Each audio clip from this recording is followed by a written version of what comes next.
السلام علیکم ورحمۃ اللہ وبرکاتہ۔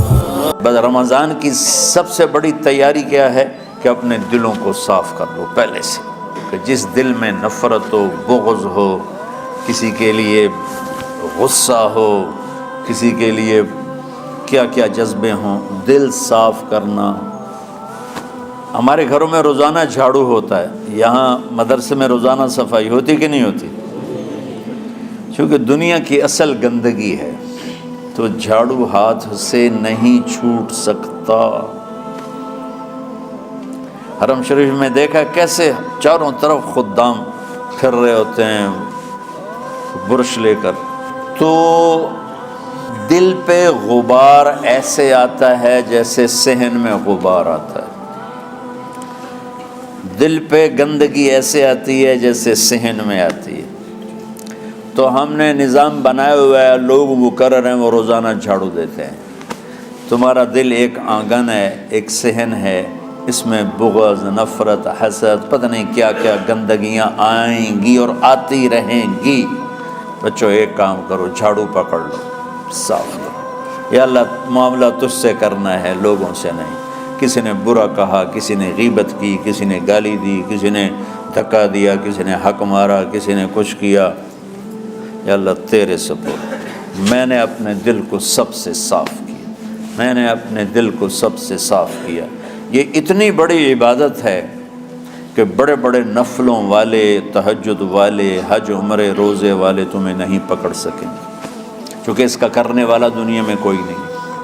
نفل پڑھنے والے تو بے شمار ہیں، عمرے کرنے والے بے شمار ہیں، علماء بے شمار ہیں، حاجی بے شمار ہیں، سخاوت کرنے والے بے شمار ہیں، لیکن اس ٹکڑے کو صاف کرنے والا لاکھوں میں ایک بھی نہیں ہے۔ مشکل کام ہے، آپ یہ سیکھ لیں، صاف کرو، صاف کرو، صاف کرو۔ یہ رمضان کی سب سے بڑی تیاری اور علم کو حاصل کرنے کی سب سے بڑی چابی ہے کہ اپنے دل کو کھلا کر لو۔ کوئی چیز خالی ہوگی تو کچھ آئے گا۔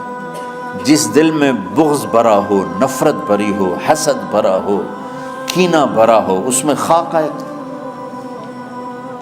اس میں تو علم کی ایک کرن بھی نہیں آئے گی۔ اس زبان سے چاہے جتنے مرضی موتی بکھیرے، دل اس کا اندھا ہوگا۔ لا تعمى الابصار ولكن تعمى القلوب التي في الصدور۔ یہ آنکھوں سے اندھے نہیں، دل سے اندھے ہیں۔ تو بچوں اپنے دل کو صاف کرنا سیکھو۔ وہ کتنی مشہور حدیث ہے، آپ نے کہا اس دروازے سے ایک جنتی آ رہا ہے، تو ایک انصاری صحابی داخل ہوئے، جوتا ہاتھ میں، داڑھی میں وضو کا پانی۔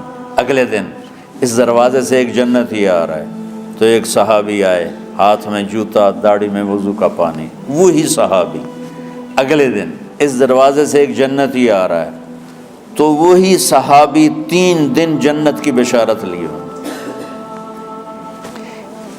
اس صحابہ کی جماعت میں ایک شخص ہیں جن کا نام ہے عبداللہ بن عمرو بن عاص۔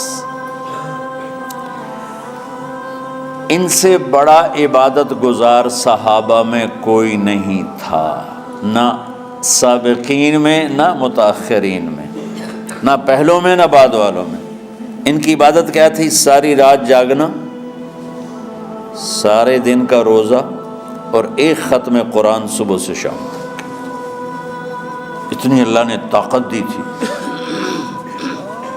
پھر وہ غلوب والی بات آ گئی، ایکسٹریم ہونے والی بات آ گئی۔ ان کی شادی والی رات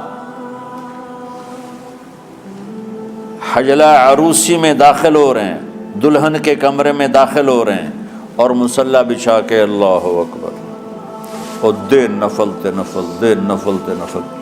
تو ان کی بیگم نے دیکھا تو وہ بھی خیر کا زمانہ تھا، انہوں نے بھی وضو کیا اور پیچھے مصلی بچھا کے وہ بھی فجر تک نفل پڑھتے رہے۔ صبح ہوئی تو حضرت عمرو بن عاص رضی اللہ عنہ نے پوچھا، بیٹی رات کیسی گزری؟ کہا جی ماشاءاللہ آپ کے بیٹے تو بڑے عبادت گزار ہیں، ساری رات نفلوں میں ہی گزری۔ تو وہ ان کو شکایت کر دی۔ حضرت عمرو بن عاص کو اتنا غصہ چڑھا، ان بیٹے کو تو کچھ نہیں کہا، کتنی حکمت کی بات ہے۔ سیدھے گئے اللہ کے نبی کے پاس، یا رسول اللہ یہ عبداللہ دیکھیں کیسا نادان ہے، اس کی شادی کی ساری رات نفل پڑھتا رہا۔ تو آپ کہتے ہیں ماشاء اللہ کتنی بڑی بات ہے، نفلوں میں گزر گئی، رات بھی نفلوں میں گزر گئی۔ تو آپ نے حضرت عبداللہ بن عمر کو بلا کے ڈانٹا کہ تو نے مہینے میں 3 دن روزے رکھنے ہیں، بس اس سے زیادہ نہیں رکھنے، اور ہفتے میں 1 قرآن ختم کرنا ہے۔ کہا یا رسول اللہ میرے اندر طاقت زیادہ ہے۔ پھر اچھا 15 دن روزے رکھنے، کہ نہیں میرے اندر طاقت زیادہ ہے۔ آپ اس کو تھوڑا تھوڑا کر کے گھٹاتے رہے، اور وہ ہر دفعہ نہیں یا رسول اللہ میرے اندر طاقت زیادہ ہے۔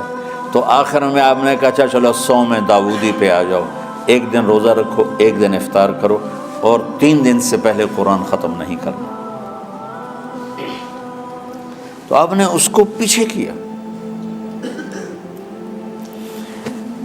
یہ بیٹھے تھے اس محفل میں، ان کے دل میں آیا کیا یہ بزرگ مجھ سے زیادہ عبادت کرتے؟ رات میں ساری جاگتا ہوں، دن روزہ رکھتا ہوں، 1 ختم کرتا ہوں، تو جنت کی بشارت تو مجھے ملنی چاہیے تھی، ان کو کیسے مل رہی؟ یہ کسی کتاب میں نہیں لکھا کہ یہ ان کا جذبہ تھا، لیکن جو کہ میں ان کی سیرت کو جانتا ہوں تو مجھے خیال آتا ہے کہ ان کی نفسیات میں یہ بات آئی ہوگی، چونکہ صرف انہی کو خیال آیا کہ میں جا کے دیکھتا ہوں کہ یہ بزرگ کیا کرتے ہیں۔ تو ان کے پاس پہنچ گئے، چاچا، ذرا وہ ادھیڑ عمر تھے، چاچا وہ میرے ابا تھوڑے ناراض ہیں، تو کچھ دن آپ کے پاس گزارنا کا بیٹا، بسم اللہ آ جاؤ۔ اب رات ہوتے ہی عشاء کی نماز پڑھ کے انہوں نے جلدی سے چادر اوپر لی اور یوں سراغ کر کے ان چاچے کو دیکھنے لگے ایسے کر کہ اب یہ کیا ساری رات سجدہ کرے گا، اور ساری رات روتے روتے روتے روتے مصلی گیلا ہو جائے گا، یا ساری رات رکوع کرے گا، ساری رات قیام کرے گا، ساری رات قرآن پڑھے گا، اس تصور سے یوں دیکھ رہے۔ اور وہ بزرگ صحابی تشریف لائے، سرانے پہ سر رکھا، اللہم بسمک اموت و احیا، ہو گئے۔ اب یہ دیکھ رہے ہیں ابھی اٹھیں گے، ابھی اٹھیں گے، ابھی اٹھیں گے، اٹھے نا، فجر کی اذان پہ اٹھے۔ اب یہ تو حیران پریشان ہو گئے کہ یہ کیا ہو؟ اس زمانے میں تو منافق تہجد نہیں چھوڑتے تھے ڈر کے مارے کہ پتہ نہ چل جائے ہمارے کفر کا، تو یہ چاچا جنت بھی لے گیا تو ستا بھی پیا کہ چلو کل دیکھوں گا۔ اگلی رات پھر چادر سر پہ کر کے اور یوں سوراخ کر کے لیٹے ہوئے اور دیکھ رہے۔ چاچا پھر تشریف لائے اور سرانے پہ سر رکھا، اللہم بسمک اموت و احیا، ہو گئے۔ فجر کی اذان پہ اٹھے، یہ اور پریشان ہو گئے کہ میرا نبی کا فرمان تو سچا ہے، اس میں تو شک بھی کفر ہے، لیکن عمل کیا ہے جس پر اس کو جنت کی بشارت ملی؟ 2 رکعت نفل بھی نہیں۔ اور آج کے دور میں تم میں سے ماشاءاللہ اکثر بچے تہجد پڑھتے ہیں کہ 1 رات اور دیکھوں گا، تیسری رات اللہم بسمک اموت و احیا، ہو گئی ساری رات۔ تو تیسری رات پھٹ پڑے عبداللہ بن عمر، کہنے لگے چاچا میری ابا سے کوئی لڑائی نہیں تھی، 3 دن میں تیرے بارے میں سنتا رہا، جنتی جنتی جنتی۔ میں دیکھنے آیا تھا کہ آپ کیا کرتے ہیں، آپ تو کچھ بھی نہیں کرتے ہو، ساری رات سوتے رہتے ہو، آپ کیا کرتے ہو؟ میں نے کہا بیٹا یہی ہے جو تم نے دیکھا ہے۔ اب ان کو سمجھ میں نہیں آ رہا کہ یہ جوڑ کیسے بٹھاؤں، ادھر جنت کی بشارت، ادھر ساری رات خراٹے، اب یہ اس میں جوڑ کیسے بٹھاؤں، کیونکہ نبی کی بات تو غلط ہو نہیں سکتی۔ تو اب وہ نا ایسے نا بڑے بے دل سے ہو کر واپس مڑے، پتہ نہیں کی چکر ہوئے گی کوئی گل۔ جب وہ دروازے تک پہنچے تو کہنے لگے بیٹا ادھر آنا، واپس آ گئے۔ کہا میں تمہیں اصل راز کی بات بتاتا ہوں۔ کہا کیا ہے کیا ہے؟ تو یہاں ہاتھ رکھا، کہا یہ جو دل ہے نا اس میں کسی انسان کی نفرت نہیں۔